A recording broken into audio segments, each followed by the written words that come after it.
Salut et bienvenue sur Cléboa Original dans l'émission 5 minutes avec César Ngadi. Merci de votre fidélité et je suis très ravi de vous retrouver une fois de plus pour vous animer cette émission et je vous imagine très nombreux à suivre la dite émission et vous n'avez pas tort car c'est l'une des émissions qui a pour objectif d'éveiller la conscience patriotique de tous les Congolais. Nakobanda émission Oyo na nouvelle moko nécrologique donc nazali ko informé bino que famille Jokol ezali en deuil et koufeli deux personnes na famille donc et koufeli Roger Simba Oyo azali neveu et puis na grand frère na bango ya liboso Florian Simba donc nakin le 8 mai Oyo veillez Ezali jusqu'à dimanche Ezali ko salamana 15 rue Louis Orou na Fontenay-sous-Bois. Donc tous allez vraiment ko partager peine nabiso na famille Jokol. Donc vraiment bozomo na numéro pour na plus d'informations. Bokoki ko benga Stéphane Jokol akoyamba bino akopesa bino ba information mieux surtout donc vous allez vraiment présenter ma condoléance na biso le plus ému na famille Jokol. Na ko enchaîner émission Oyo et nouvelle Oyo boyebi qu'après nouvelle moko triste ezalaka passe pour na ko sala enchaînement mende kana lobarake la terre toujours insatiable et l'embakate et tondakate et zuli biso susu na famille ndenge na yuti ko pesa bino na kati ya famille Jokol vous allez vraiment ko partager peine na bango na ko enchaîner parce que il faut kaka na enchaîner zali que émission il faut et continuer na zali ko pesa vraiment mbote moko patriotique na émission o na ebandeli parce que na bandaki vraiment kondimate que ye penza zalaka motivé pour na makambo mboka et puis alandaka 5 minutes aza accro ya 5 minutes donc vraiment pour na kolakisa que peuple congolais nyo surtout azali ko telema po na mboka na ye donc nazali ko pesa benza mbote moko patriotique na Belulu Vadio Akuna Matata donc le grand banquier donc na pesie penza bambote tosola ki na ye mingi makambo kaka ya mboka donc na ndimaki kutu te ke Belulu Vadio akoza na souci ya mboka donc c'est normal azali congolais akoza na souci ya mboka mais batu muso mona vraiment ke makambo ya mboka bakipango sute donc ba komana bango ko kipe makambo mususu mais Belulu Vadio Akuna Matata donc na pesie bambote moko patriotique tosola ki ebele azana souci makasi po na mboka na ye. Donc vraiment avant na kota na sujet na ngai oyo ya liboso na émission oyo nazali vraiment ko compatir na souffrance oyo en ce moment Juna Jana na mutu nanga Juna Jana na RTL parce que Juna Jana na to bandana na Viva la Musica Langa Langa Stars toke na Shock Star to zalaki na ye parce que Juna na azali mutu moko aza mutu aba problème te parce que na yebie depuis kala soko zu problème na Juna na loba yo a évitaka ba problème na batu mais bozali sans ignorer donc nouvelle panzane qui na réseaux sociaux Mobimba donc azalaki victime ya agression moko na batu moko inconnu donc ba côté là qui est nandaku donc vraiment ba agresser vous allez comme na ba photo ezali pas si vraiment na mawana motema donc moni biso peuple congolais biso batu mwindu donc vraiment ezali pas na mawa donc boyebi ke Juna Jana na azali na bana mibale baza ba star moko planétaire donc tozali na maître Gims tozali na Daju donc moni ba makambo ndenge wana le mususu ye ndenga zalaka tilelo je confirme que Jana na zalaka humble donc vraiment azalaka teke neti papa ya bastar azali kaka komene vina ndenga amenaka donc vraiment esalaki nga pasi na mawa na motema komona mutu nanga RTL nga ka sona moni kaka RTL amona ya benga grand prêtre donc azalaka mutu moko boboto azalaka na problème na batute pesa nga penza mawa na motema mettre kolanda dossier parce que enquête ezali en cours donc bazali kolandela po ba retrouver bateau basalaki wana ilo kanga na Congo pesa conseil na mutu nanga Juna Jana na si je peux me le permettre na Juna Jana na parce que aza mutu nanga na ko pesa conseil donc Juna Jana na niveau comme na ndongo za na bana no ba star au moni congolais bozalaki bien tant le mso zalaki mutu ka normal donc ndeka biso na bampiaka na bisengo ya poto tango komi na boy omuni bato mususu omona ba section menasa motema bazali ko se plater parce que congolais surtout congolais alinga muninga na ye a bongate ou bien azala na ndinga ya bien te et okomaka ba problème ba komi ko sa elo zuwa on dirait yo muto tindaki soki ndenge nini OK nzambe mutapesi bénédiction wana juna jana na vie na ope banda boite tozala kino na poto tina bakine o mena vineti batunyo surtout lelo nzambe pesi OK et pesa ndenge wana donc zali nzambe soki balingi ko s'apprendre il faut pas s'apprendre na nzambe donc lo ngana oyesoka juna jana na donc ba milieu mususu il faut éviter yango ndenge comme na niveau wana il faut air moko gentil mais ba milieu mususu donc kokenda rango te parce que congolais komona ka mutu azo sekiso ye mutu le mususu akotinda bato asali ba makambo ajuna jana na ndenga zabo donc le mususu azala bambonga maître Gims ou bien dajuna kati ndako bokende bona bokomona ye le mususu mutu atindi bato basala obo donc le okanga na webso juna jana nanga na mona ko le mususu na monio ba côté mususu na bipenza ke côté juna jana na ezali esika na ete mais o mesala ndengo na mais ozomona yo moko oyelio il faut sikoyo o changer ba marque mususu pour okumbela bato na ba marque mususu ba côté mususu ozana tina kutu ya ko kendete ba ko critiquer mais congolais critique kana eka ka bato donc juna jana na yeba vraiment que pasi na yozo yoka vraiment ngai pe nazali ko partager ngo na ko sala tout na ko zwa contact na yo na ko benga yo na ko leka natala yo parce que ozali vraiment mutu na ngai donc ba courage makasi juna na ekoleka nango. Donc après nouvelle ya kama passe na motema ya juna jana na neti juna jana na zali ex ya viva la musique ya papa Wemba donc nazali ko enchaîner pour na koyebisa que vendredi prochain ekozala le 17 mai na Noisy-le-Sec na salle Mosaïque donc ancien ya viva la musique donc ba star ya viva la musique donc Stino Mubi Gloire les grands boulukutu Lijo Kwempa Iko Inola Luciana de Bagorge donc batu tout oyo boyebi na viva la musique Fafa de Molokai bakoya wana po ba sepilisa batu donc na sengi na batu nyoso tout bazala wana bakene kolongola vraiment ba souci ya poto ndenge zala ba stress ya poto zala vendredi 17 donc na faire semaine pour que se décompresser mukie donc bokeyi kuna donc ezali organisation moko ya Martin Mapangu donc Martin Mapangu na pesio vraiment ba félicitations donc na makambu ko sala rapport na musique congolaise donc rendez-vous une fois de plus na pesibino ezali vendredi 17 avec le star ya viva la musique à soirée ya bana poto donc na tikibino bolandaka moi spot publicitaire au basala qui bande annonce pour na événement wana.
soko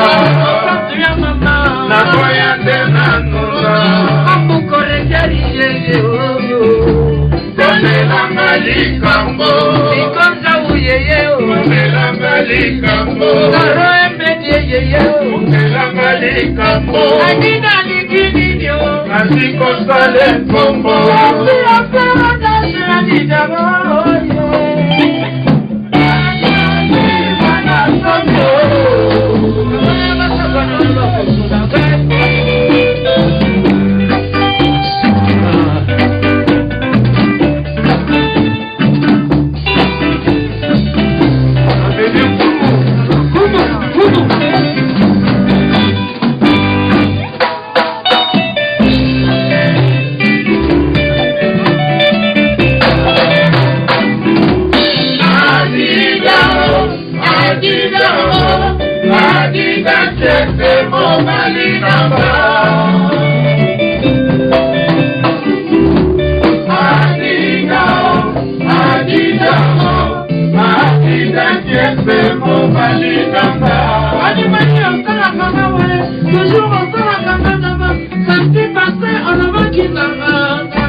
donc la musique a nyoso tout barozalawana batu tout barozalawana donc bana la Firenze bana tout oyo basepelaka na la musique boya koyoka ba nostalgie na bino nyoso tout boyoki moko wana eleki wana epesi batu donc ba charge de poule ekanisi biso makambu ebele donc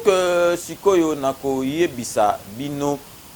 avana banda sujet na ngai ya liboso na epsi bino dorénavant compter de ces jours boye bake organisation moko et komi makasi na kati ya club wa donc na lingi na apprendre bino donc to komi partenariat na société moko ya munene et organisaka ba fête donc pour na ba fête na bino mariage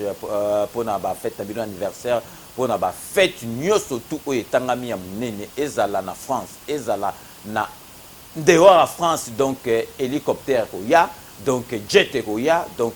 tout au bazar organiser ba fête ba mariage ba anniversaire ba fête à baptême donc ba fête nyo surtout pour ne citer que celle-là bo bengi ngai donc César Ngadi na Rochabino en contact na organisation donc ba pareil sophistiqué donc ezali kutu makambu neti oyo bomona kate wana penze ezali makambu ya kosakana te donc bato tout bazali ko organiser ba fête o bazali na ba fête ezoro ya donc bozwa contact nanga après nga na ko mettre bino en contact na société oyo ezo sala mikolo sikoyo ndenge za bo makambo fungwami ezo sala partenariat na club original César Ngadi donc bo hésiter te sur bozana ba fête bo benginga et puis ngai na ko diriger bino ba primoko donc ya kitoko kutu boko sepela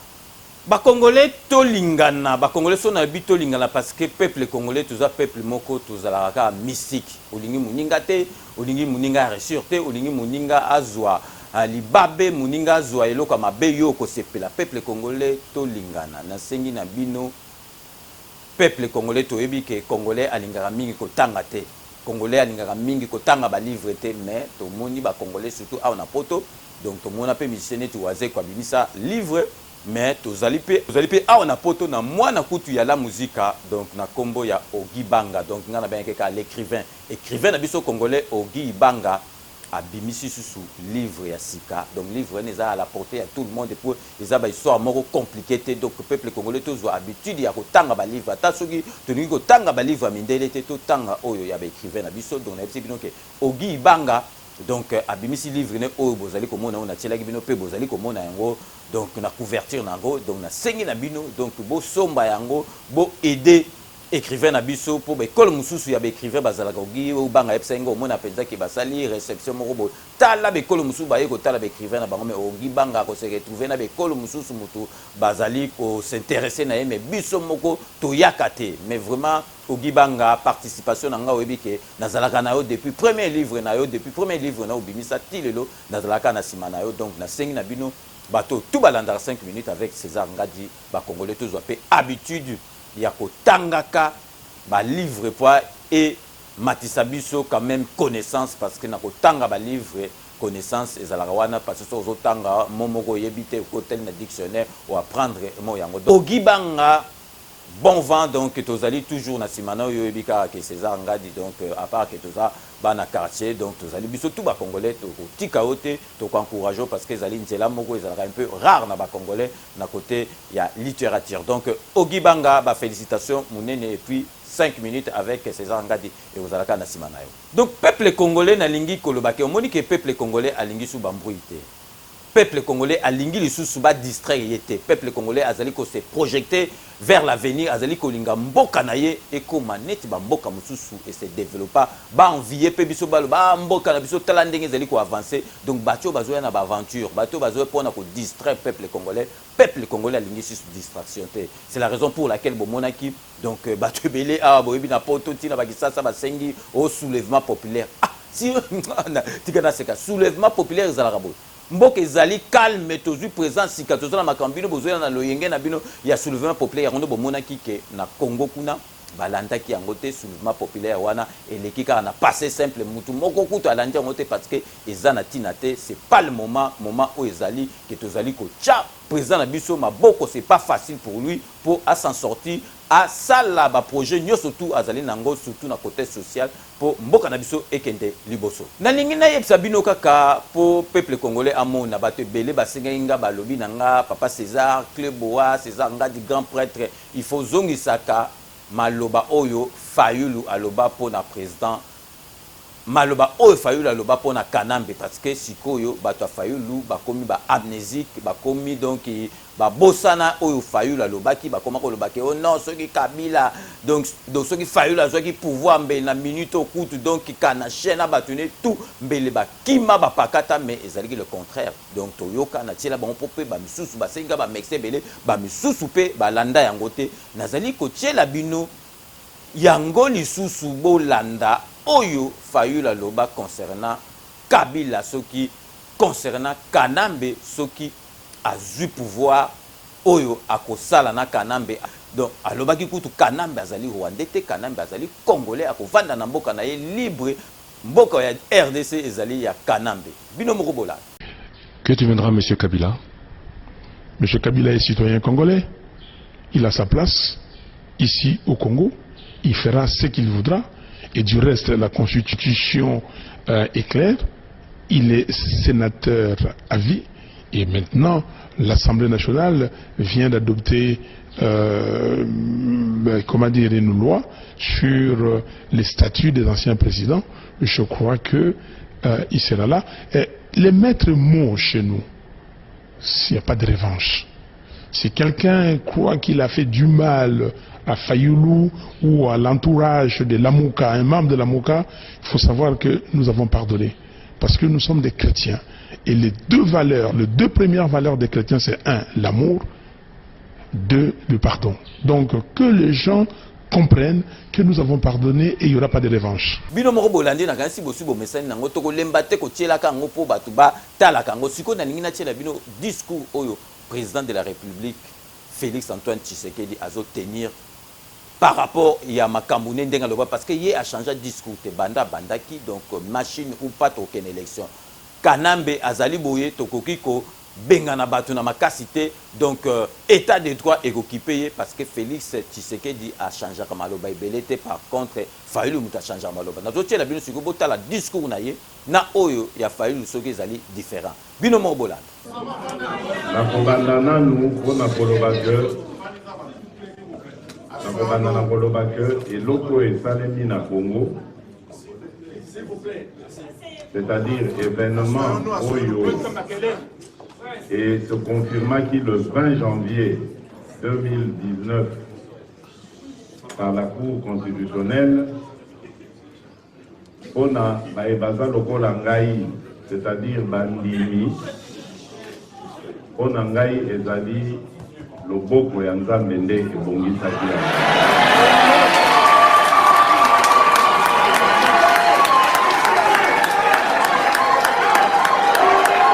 que pouvoir oyo tozalaki combattre ezalaki prêt ya kolongwa te.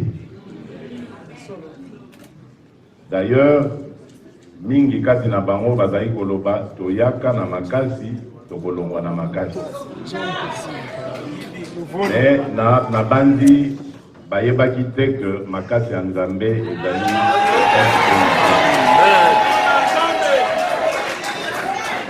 donc mokano ya Nzambe esalemi, changement esalemi. Amen. Bien évidemment, eloko boyebi pete ezali que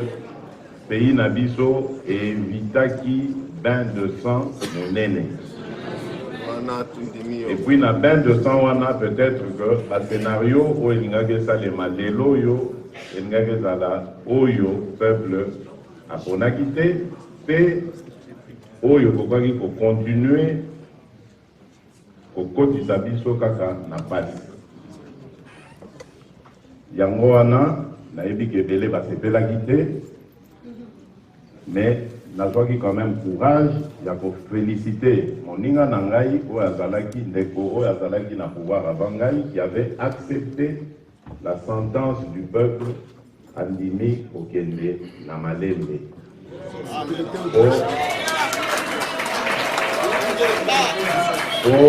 Akokaki kozala pe na choix ya kotingama, c'est-à-dire à travers scénario oyo ezalaki déjà préparé et puis kobenda masolo ekoma makila etanga matanga ezala na bafamille ebele na Congo.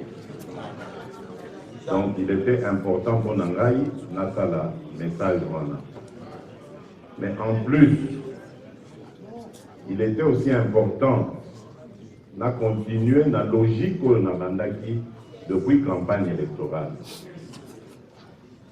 Ceux qui vont se rappeler, pendant la campagne, ngai na lobaki que pouvoir na biso ekozala ya koyina te. Pouvoir na biso ekozala ya vengeance te. Toyebi que bao bazalaki basalaki biso mabe ebele. Mais soki tokoti na cycle wana ya ke bao bazwi pouvoir bandi ko se venger bakimisi balisusu ainsi de suite. Donc on continue kaka na cycle wana Congo et Kobonga jamais. Merci pour ta sagesse. Sagesse. Yango priorité biso topesi nation na biso ezali peuple. Peuple d'abord.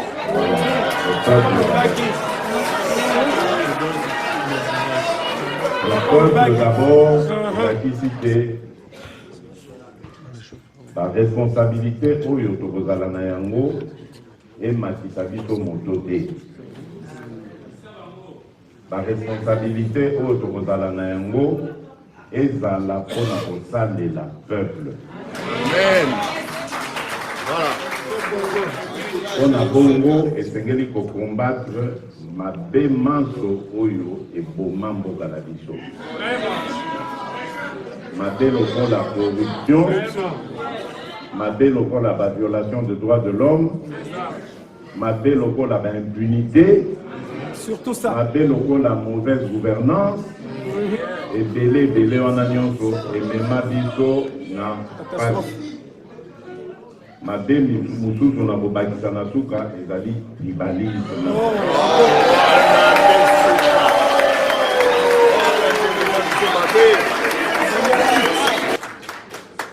Ensuite, la élection est hier, il y a la législative provinciale, nationale, enfin, la résultat. Malheureusement, dans le résultat, boye bibino moko ndenge yaki kobima. Nazwaki majorité, on nazalaki kolukate. Campagne nanga, durant campagne nanga nyonso, nasengaki bandeko na biso ba Congolais. Bapesa la majorité. Tout ça, la ndenge toyokanaki na ndeko Vital Kamerhe, ye akamba gouvernement, ngana kamba mboka. Malheureusement, et ça les bon voté, tozali ba démocrate, tondimi verdict ya peuple. Mais tolobi lokola équilibre et la volonté à peuple est fragile. Donc, dans le système de cohabitation, c'est-à-dire Ngambo Moko, président de la République, na la force politique, Ngambo Mususu, Baoyo, Baouti Kobimana, gestion, na Bamoto Kondanaki, Bakambabe, gouvernement. Action, il y a président de la République, et qu'on va la noyer, et puis, bipolarisation et Kokozana Mboka, Tobandi Kokotana, encore une fois, et Kobebi Salisou, moral Yabana Mboka, et peut-être même santé Mboka. Yamoto Ndimaki, Tolobi, Tokosa, la coalition gouvernementale pour Banana Bisope, Bazala, le gouvernement. Et la Kissinini, et la Kissi que, à ce moment-là, se former famille politique Moko avec idéologie et programme où il vous impulsé par le président de la République. Amen.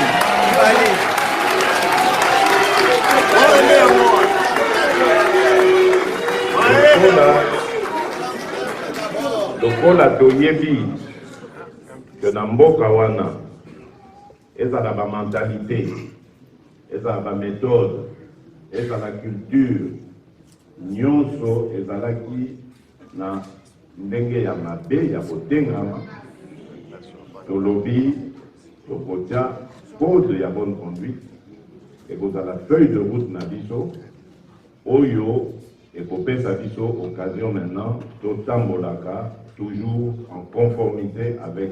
la volonté du peuple et la loi fondamentale ya mboka na biso. Oyo akobuka mibeko ya mboka, oyo akosala contraire ya volonté ya peuple, matalié. À partir du moment où biso toye, tolobi, ok, to tracer ligne, maemalekaki etali ba institution oyo koya, mais oyo kosalema sikoyo uta tobandi wana toko sanctionner. C'est ainsi que tu démarré Mosala Nabiso, les lots totali na niveau ya la discussion, pour la formation du gouvernement. Nazali déterminé. Il y a des Nalobaki pour déboulonner le système de corruption.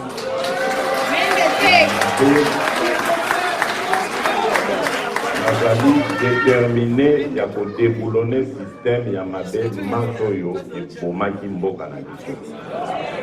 Bino moko bolandi ezali discours moko donc oyo Félix azosala yango pe Fayulu alingaki kosala donc bato Fayulu bakomi koloba oh non ce que ezalaki Fayulu azoki pouvoir donc angame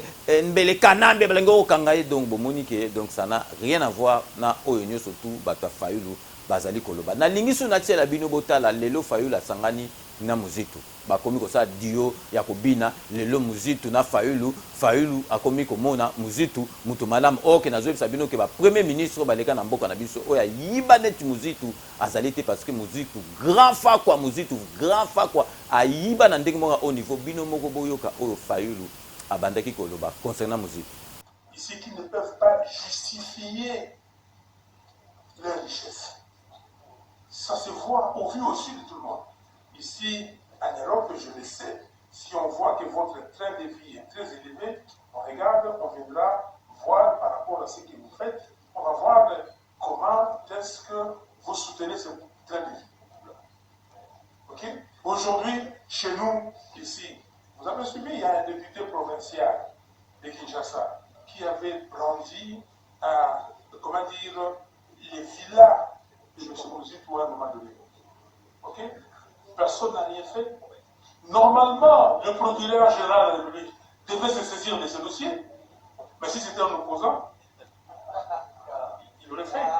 Mais pourquoi? Binomo Bolandi, Fayulu Lelo a changé Maloba, Lelo a Bossani, Maloba a Bandego Loba. Donc, Ngana Zozong Sabino Kabamaka parce que Lelo est Zandenga Kalate, technologie est Zandenga Kalate, image est la Boyokindenge, Fayulu Azali Koloba, qui nous tout grand fa quoi, il faut que tu bakangaye, Lelo Azali Koloba, Sundenganate, a Bossana, a comment même Kobina Naye, Binomo Boyoki Keba, image est la Kangaye, 5 minutes avec ses angadi. Naloba pambate boyoki oyo Fayulu alobi concernant vraiment Muzitu 5 minutes et le pambate 5 minutes et zelaka avec preuve à l'appui. Donc peuple congolais et le peuple congolais alingaka ayebite. Yangana na lobakango na zolobango tout le temps to moni preuve sikoyo to bandai kolela kanambe donc kanambe fois longwa to do bazwata mbwata makaku bachawana donc changement et witi ko salamanali. Kolo penza donc kanambe lelo azana pouvoir de société mais peuple congolais to witi ko soit président o aza sikoyo papa na ye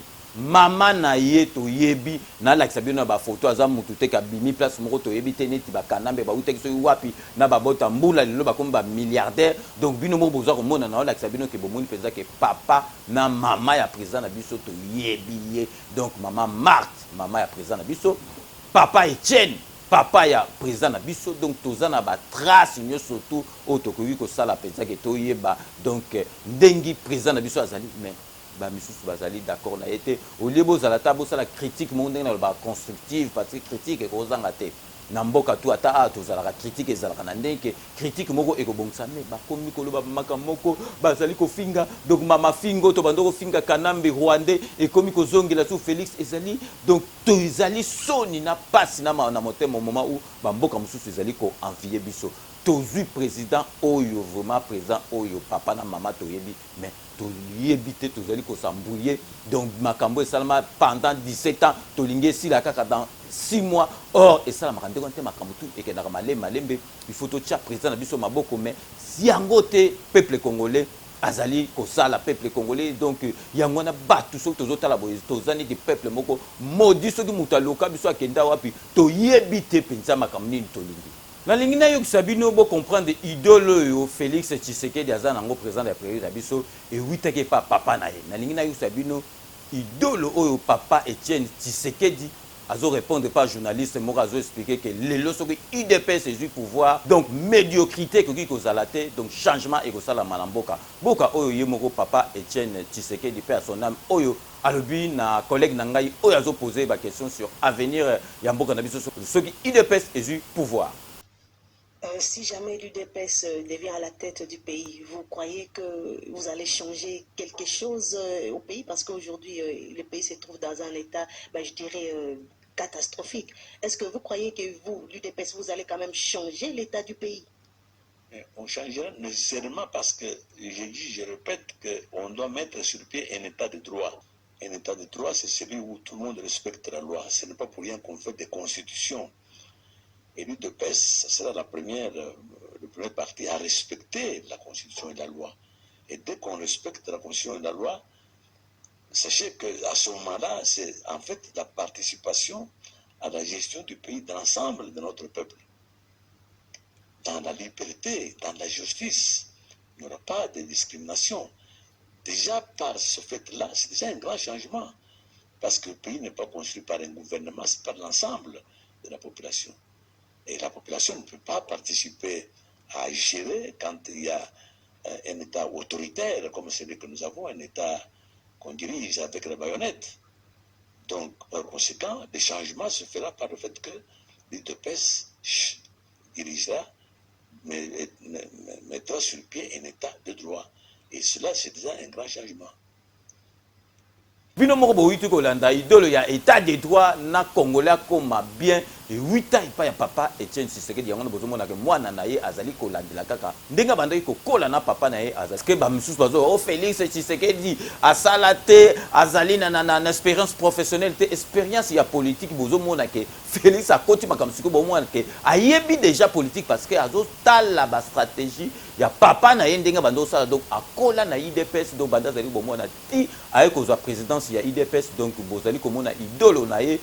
oyo aza nango euta epai ya génitaire na ye papa na biso Etienne Tshisekedi mende abandaki koloba tozobenge tchaku mais tellement abandaki koloba ba n'importe quoi c'est kana chien to bandoko kipe makamusu te mais ko découvrir vidéo moko bo menda sala place na opesa une fois kaka na pesi lelo mende raison na makambo alobi na prouver mende boyoka mende o malanga makambo lobaki sur Martin Fayulu. Je ne suis pas au courant non plus de la réalité de l'interdiction qui aurait été faite à M. Martin Fayulu, dont je connais par ailleurs la propension à inventer des légendes d'infamie contre les institutions pour se rendre intéressant. Vous savez, c'est un tout petit candidat. Je l'ai même appelé une souris naine qui a été enfantée à Genève. Et donc, la meilleure façon pour une souris naine de devenir géante, c'est d'inventer des légendes. Ce n'est pas le cas de Ramazani Shadari. Ramazani Shadari est un géant de la politique congolaise, tout comme d'autres dans l'opposition. Il y a des géants aussi dans l'opposition, mais certainement pas M. Fayulu. Et je pense que c'est parce qu'il est tout petit, c'est un poids plume, que ceux qui veulent saboter le processus électoral ont jeté leur dévolu sur lui. Parce qu'avec lui, il n'y a aucun espoir que de manière normale, il puisse venir à bout d'un projet électoral, un projet présidentiel. Quelqu'un qui n'a même pas 3 députés à l'Assemblée nationale, comment peut-il sérieusement revendiquer la possibilité d'accéder au top job? Non, M. Fayulu a été mis sur orbite pour empêcher les élections de se tenir, pas pour gagner les élections. Et j'ai dit qu'il ne fait pas campagne, il prépare la contestation. Il prépare une crise post-électorale. Et nous l'attendons au tournant. Parce que cette crise-là, nous l'avons anticipée et nous avons les moyens, aussi bien humains que politiques, pour y faire face. Parce que notre peuple, qui a trop souffert, a le droit de vivre en paix. N'en déplaise à ceux qui ont mis M. Fayulu sur orbite. Donc les dangers qui auraient pu être invoqués par M. Fayulu n'ont reçu aucune confirmation selon les enquêtes que nous avons diligentées. Il n'a pas été interdit d'atterrir à Kolwezi. Pourquoi lui interdirait-on d'atterrir à Kolwezi et pourquoi l'autoriserait-on d'atterrir à Kalemi? Et Kolwezi et Kalemi sont sous le contrôle du même régime. Alors, pourquoi il y aurait eu 2 poids, 2 mesures? Demandez à M. Fayulu lui-même pourquoi il sent le besoin d'inventer tout le temps des légendes. Pourquoi il veut se faire victimiser? La réponse est dans le petit commentaire que j'ai fait au début ici. La souris naine qui veut se faire aussi grosse que les bœufs ou les géants qui sont dans l'opposition et dans la majorité présidentielle. Bino moko bolandi tellement que to bando landa sou mendete na ba bêtise bando koloba mais oyo penza lobi sur Fayulu donc to pesi lelo 5 minutes nanga na pesi mende roza zaki na raison à sali lecture ya bien o yango tozali komona concernant Martin Fayulu. Donc peuple congolais bino moko bolandi donc vraiment Congolais to yeba eloko to lingi ndeka na lobaka Congolais yeba eloko to lingi to leli lelo to zu penza mwana mboka pona komona kaka Congolais esprit mabe Congolais lingi muninga na zote donc ndenge président na biso akomi donc Félix Tshisekedi to bandoko mona ye donc kaza master aza yaya aza donc leki donc to bandoko moneka bo donc neta komi batu tout balingi bakoma neti o Congolais linga teke muninga zui ale ya ko pese maboko ndenge ba chinois bazaka muninga za na eloko te ayi a déficit muninga donc bango tout bakoma danser bango tout ale basel neti quartier moko ba chinois mais biso soki muninga zui alingi ye kaka za la danger ba msuba ba ke presse donc boy na boy peuple congolais alingi muninga na yete. Donc, Mouninga Nesoko a zui et zo salé passi que donc pourquoi yazui pourquoi yekutu azoba moko boye yekutu donc peuple congolais pona ko finga muninga na yezoba donc azama yele te peuple congolais ye muta liboso lem su mutu mutu azofinga mutu azama yele te OK ye moko grand zoba kutu koleka mutu azofinga mais peuple congolais to changer j'espère que vraiment toko changer un jour parce que awa ndenge na epsa bino que 5 minutes avec César Ngadi ezali ko pesa bino éducation civique donc civisme à peuple congolais faisons parce que peuple congolais a komi ko bungo la gisi pemba moni mwindu donc par rapport ka ke azan intérêt à mutune moko bifala le capo ba yiba obe banginda mutune azate donc a komi na ye kondimate kai kuto donc heureusement que nde nazala bonaza muluba te naza mu Congo so nazaki muluba ndenge na loba ba talaka muluba de mulu azo défendre baluba boko suka ba taliban menga kutu naza mu Congo ozomona penza donc na ndenge siko to Hollanda ndenge makambo za donc guys siko ifali nazala sima ya failu mais makambo ane sate na présent na biso aza kinois donc masolo wana biso ti tokoli toyebite ke yo ekolo azani donc tant to sangina ba massa na ba intérêt na ba chi tozo ba bekolo te ndenge esprit ya présent na biso yango na lingi makambo oyo kutu te ke ya makambu ya ba tribalisme et alingi yango ata mukete donc ngana bikaka parce que moi ba mimanga kote wana te parce que ngai nazali na ngai mu Congo donc batu misusu ozomona na ba congolais ata bazonzi ba changement zo sala mukete ba moni ba prisonnier ba kota bandaka la ba bimisi bango ba moni vraiment que état de droit donc liberté mutu azali likamba bima ba marché donc au bimili bando zolo ba makambo zo ozali na yango kale zalaki boité donc nazali ko pesa bino exemple le londe tozali ko mona ba komi ko refoulé ba étranger bazaka na bamboka na biso ba komi ko refoulé ba indien ba sans papier ba zebele mais kala ba indien za na papier te donc bazaki na ba chapeau na bango donc ba ya ba généraux ya batu moko ba bazali ko bomba bango so likambo zo mona indien zo beta congolais chinois zo beta congolais na mboka na ye parce que bazalaki na bateau ba bandaki ko garantir sécurité na bango moyena quelque chose mais lelo ndenge nazali ko lobela bino nazali ko lakisa bino boko mona donc ba indien ba chinois ba komi ko refouler bango donc yeba ke ba indien mususu ba bwaka doki ba bwaka ngunda bazo ba rejet ba quitter les territoires mais ba bandoza na mboka na biso parce que ba ndenge na bango ko banga te mais ndenge tozu siko président moi na poto ayebi ke ndenge biso moto souffra awa ndenge batu mwindo ba souffra na ka mikanda alingi su ba jewana te nazo lakisa bino botala ndenge ba refouler ba indien oyo ba zongi na mboka na bango parce que ba zaki ba sans papier donc botala parce que makambo ezalaki te. La Direction générale des migrations, DGM, poursuit avec son opération de contrôle des documents de séjour des expatriés. Une opération qui tombe à point nommé au regard du nombre croissant des expatriés arrêtés pour séjour irrégulier en RDC. Après Kolwezi, le sud Ubangi, c'est à Kinshasa que 10 sujets indiens ont été reconduits à la frontière, tous disposaient des visas non requis. À l'entrée, ils ont déclaré être des investisseurs, or ils ne sont que des vendeurs ou mieux des travailleurs dans certains supermarchés tenus par leurs concitoyens à Lupin dans la commune de Ngaliema. Comme en pareille circonstance, la DGM a pris des dispositions pour leur rapatriement dans leur pays d'origine en tenant compte des normes en la matière. Ils sont expulsés pour faux et usage de faux. Ces Indiens se sont présentés à la DGM avec des faux documents pour l'obtention des visas comme investisseurs alors qu'ils ne le sont pas. Encore une fois, le directeur général de la DGM, Laurent Kachouantale, dans sa rigueur, tient à suivre la vision du chef de l'État, Félix-Antoine Tshisekedi Tshilombo, surtout en ce qui concerne le secteur de migration pour assurer un bon climat des affaires dans le pays. On ne cessera jamais de le rappeler, l'objectif poursuivi dans la démarche, c'est de ramener les étrangers qui séjournent en RDC à se conformer à la législation en vigueur, et ce, en vue de booster l'économie nationale et même aussi de leur permettre de séjourner librement pour accroître leur business.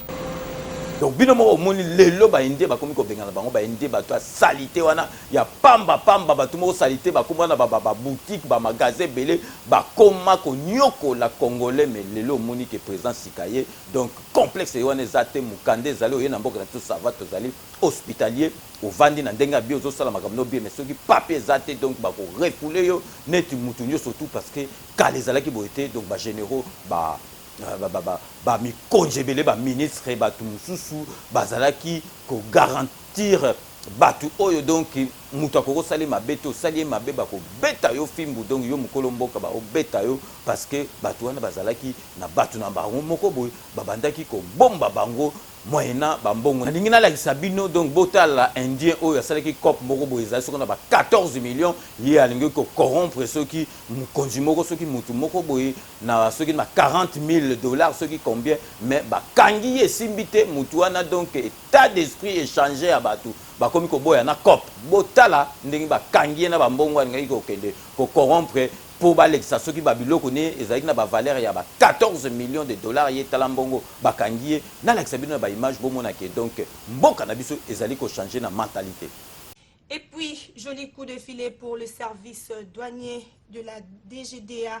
sur le leadership du DG Deoruguiza Madera. Ces derniers ont mis la main sur un sujet étranger voulant corrompre les directeurs provinciaux de la DGDA Kingville Pacifique Tamboué avec un montant de 400 000 dollars américains pour les sourdoyer à libérer une marchandise dont les coûts en douane est estimé à 10 millions de dollars. Le sujet étranger a été arrêté et remis à la justice congolaise. Bino moko boito landa donc na bato bazon dimate mena sa motema bazon dima makambo o tozomona tikoyo o ba refoulé chinois o ba refoulé bendien o indien moko ngo corrompre mbongo ne ba boyang est-ce que ezalaki ko salama te parce que l'exemple vient d'en haut donc tant mutali kolo azo sala ba makambo ya bien batu tout ya se bako banga ko sala makambo ya mabe o ezalaki kala kanambe moko grand fa quoi donc azako yiba azali ko boma batu mutasi ata yibi bako salaka e eloko moko te na zesu ko pesa bino exemple botala ministre oya finance ya hôtel de ville oya Kimbuta donc ayibaki donc mbongo ebele azalaki ko donc jugement naye babandai ko landelango ayibaki tellement mbongo ebele mais boza ko mona na ba image na relaxa bino ba photo ba transférer ye na makala donc akei ko kota lubwaku donc makalo makambo ezalaki te donc directeur financier ya hôtel de ville donc aliaki soki donc kop moko soki ya ba 10 millions aliaki mais makambo ezali donc directeur financier ali mbongo bongo yimo gouverneur soki directeur financier ko bimsa mbongo te à l'insu ya gouverneur donc ayibi mbongo bakangaki ye siko bakei batali ba dossier donc parce que azalaki na présomption d'innocence mais siko bakati penza ki aza fa quoi donc muyibi donc ba transférer bozomona ene na kati ya jeep na ba soldat donc akei kolia mbala na kati ya prison ya makala ndenge na efsaki bino ka politique ya Congo mikoleko ya gouvernement bima bokomona ndenge ekoma elengi donc bino mo boyebi ke Moïse Katumbi a annoncé que le 20 mai à Rokita na Congo donc azoki passeport ne makamto ezaki OK tikala ika batu ne pe batu donc siko ye na batu na ye le 20 mai Moïse Katumbi azokita na ki sasa te mais azobanda na Lubumbashi après akoya na Kisasa bino moko bomoni ke donc ba bino moko bomoni ke ba donner na côté ya opposition ko changer yango tanga na ndo ezaki ke donc il faut atteler la masolo atika ba distraction parce que tango mbemba sikoyo pe akozonga ekozala ndenge nini ekozala vraiment masobele fitakani donc bomo lelo ke Moïse Katumbi le 20 zongi mbemba pe kalate akozonga akozonga sikoyo donc yebaka ke bo poza ba komé bele ba diongo ba te bele bazakuna donc yebaka ke o ekoya wana présidentiel oye koya na présentiel et kozala jeté donc il faut za la penza na masolo na yo ya bien penza do bonabo donc to suivre donc sikoyo bato bazo kanta soki ndenge nini est-ce que bino bo mona penza politique eza kwanga na makaya bino bo kanti Katumbi tanga ozonga kuna ozala opposant à Félix Tshisekedi ye bazonga ce passeport bakati masolo na ye donc aza blanchi bino bo kansa politique eza kwanga na makaya bo mona de tanga lekai na TV5 temps batuna ke question ya vérité de Dieu bo moni ndenga contrat qui faillu albe makambo ne zate président de la République azawana o baponi ye wana donc azosala ba misala moko ezosala ma photo chai maboko akendaki na discours ya faillu te po bo mona déjà que donc masolo ezali ko changer donc faillu akomi kotika la ye moko mbemba pe kalate akozonga donc vraiment bisengwe ko yela biso na politique to koyoka elengi donc na état de droit.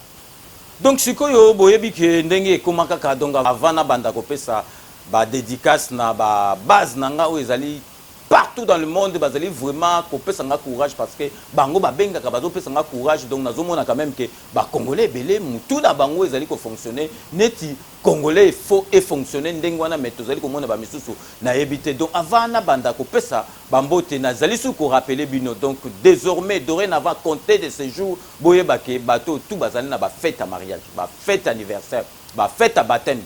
tout genre ya fête. Donc bo benga ngai bo bengi ngai César ngadi bo bengai na koyebisa bino ndenge bokosala parce que Club original est commis en partenariat na société moko munene ya organiser ba fête biloko il va pris à bien donc yé arobana na traiteur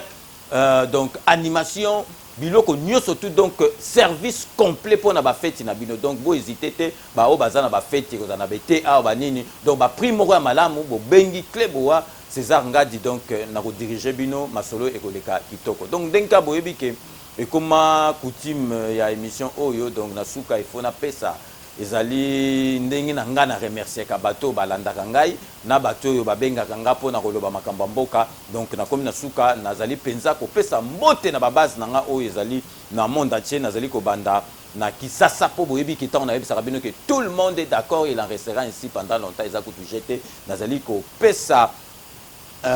Gérard Pierre Kabangu Kadima landanga na Kisasa komelenga message ngai awa na Kisasa nazali kolanda yo donc kotika te makambo zolo bezali ya solo donc Gérard Pierre Kabangu Kadima donc bambote belé de la part il y a 5 minutes avec César Ngadi na keikaka na zakaka na République démocratique du Congo siko na ke na Mbujimai partout balandaka ngai na Mbujimai po na pesa mbote na docteur Dadou Kasongo oyo avani na Mbujimai vraiment ya lobi alala kate soko alalité 105 minutes donc yepo na ekutu amoni kaka na sala ngo tous les jours donc docteur Dadou Kasongo bambote na en direct ya Mbujimai donc na kei na kati ya Luanda pour na kopesa mbote na Patrick Mouyaya donc ye avandisa masolo ya 5 minutes à lobi fo na kitakuna na Luanda parce que na Luanda kuna donc tout le monde est d'accord donc Patrick Mouyaya tokomona bakalate na kei siko na kati ya Belgique pour na kopesa Jean-Jacques Kanda ba mbote ye kuna avandisa masolo na kati ya Belgique pour na 5 minutes donc na kei siko na Suisse pour na kopesa Jérémy Lufulusu mbote ya mingi kuna na kati ya Suisse na kei na États-Unis d'Amérique pour na kopesa mbote na Eva Blaise kuna les États-Unis d'Amérique avant ça ma solo donc il y a 5 minutes et comment vraiment il y a yemoko donc Juno Langa à se reconnaître na ebi ville azalité mais a benga ngai donc comment na Juno Langa à se reconnaître na pesimbote na Pretoria na Anderson Chinyongo il na kati ya Pretoria en Afrique du Sud avant ça ma solo il y a 5 minutes donc na kena France na Sens na Joseph Mbilou donc bambote na yo Joseph Mbilou de la part il y a 5 minutes George Tambwe na Angleterre donc il kuna na Angleterre kuna vraiment ma solo et vanda 5 minutes tout le monde est d'accord toujours en Angleterre na pesi mbote na Alfred Mawe donc il peut avant ça ma solo na tikalika kuna na Angleterre pour na repesa petit nanga Aimé Bosika Pende donc couloir des stars donc c'est Pela TV abenga nga viendenge nini donc boy na boy yo petit nango yebi kutu yo donc za kutu teke pona ni yo za automatiquement na kati ya 5 minutes avec César Ngadi donc na kosukisa na kei na kati ya Bruxelles pour na kopesa Chimanga mokonja baluba donc yé penza mokonja baluba na kati ya Belgique donc Chimanga ba mbote na yo donc c'est ainsi que je mets fin à cette émission. Merci de l'avoir suivi. Donc, j'aurai le grand plaisir de vous retrouver dans 48 heures pour un nouveau numéro. D'ici là, portez-vous bien et à très bientôt. N'oubliez pas, tout le monde est d'accord et il en restera ainsi pendant longtemps. Boebaka Kanambe Akozama Solo, Nambunchu, Tonadikosi. À très bientôt.